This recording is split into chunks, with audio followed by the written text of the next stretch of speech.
make of the Crawford versus Porter fight?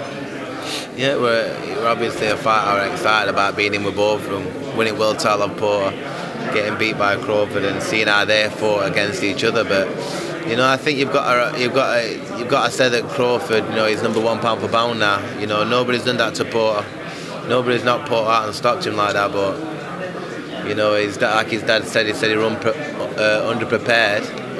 That's, he said, what lost you the fight? And he said, underprepared. That's what he come out with. But listen, at the end of the day, he's one hell of a fighter.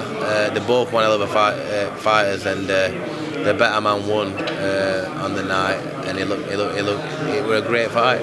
So, what do you make of Porter retiring after the fight? Do you think it's a good thing for him to do at this stage of his career? Yeah, I think so. You know, there's nothing really else for him to prove. You know, he's beating with the best. Well, Alim, you know, has had Thurman, he's beating with Bro, he's beating Brona, he's beating with the top fighters out there. I don't think there's much more for him to do. So before he starts, you know, the sport you can legally get killed in. I think before you go on too much, I think it's probably best for him to retire. Yeah.